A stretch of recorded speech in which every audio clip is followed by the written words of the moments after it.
कराची के इलाके लियारी मूसा लेन में किराए की छोटी सी दुकान पर स्केच बोर्ड संभाले सफेद कागज पर तस्वीर बनाता ये है लियारी का जवाद बलोच, जिसने वालिद की देखा देखी में 13 साल की उम्र में फने मुसव्वरी की दुनिया में कदम रखा और फिर इसका शौक ऐसा परवान चढ़ा कि सिर्फ 17 साल की उम्र में ये अपने फन में ताक हो गया।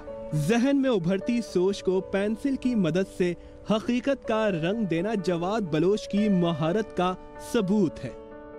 मुझे शौक था, इसीलिए वालिद साहब ने भी देखा इनको शौक है तो मुझे गाइड करते रहे। तो जब मैं सीख रहा था उस टाइम में मेरे को भी जो बर्दाश्त नहीं होता था, बहुत टाइम लग रहा है।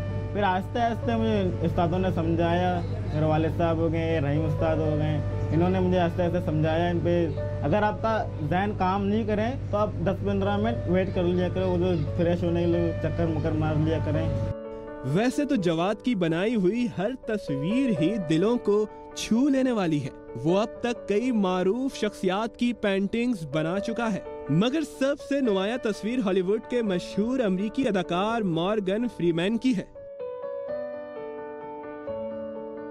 एक तो अभी वायरल हुई तस्वीर मॉर्गन फ्रीमैन की मैंने बनाई है, फिदल कास्ट्रो, नाना पाटेकर, किशोर कुमार और तस्वीरें भी हैं मैंने बनाई है। जो जवाद के फन पारे अक्सर देखने वालों को भी हैरत में डाल देते हैं।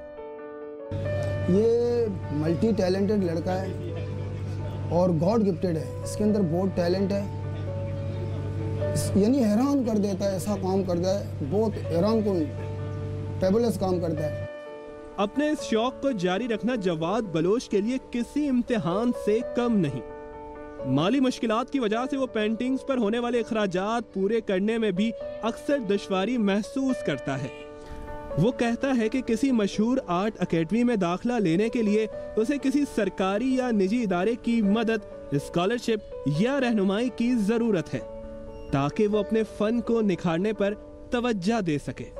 मेरी ख्वाहिश है कि हमें एक ऐसी जगह मिल जाए जहां हम आर्ट कर सकें, ऊंचे लेवल पर जो आर्ट होता है ना, खुद भी करना चाहता हूँ और दूसरों को भी आगे बढ़ाना चाहता हूँ, पाकिस्तान का नाम रोशन कर सकें। लियारी के इलाके में फुटबॉल और बॉक्सिंग के दिलदादा अफराद की कोई कमी नहीं, लेकिन ऐसा कम ही हुआ है कि कराची के शहरियों ने इस इलाके का नाम फने मुसव्वरी में महारत के इस नायाब शौक के लिए सुना हो।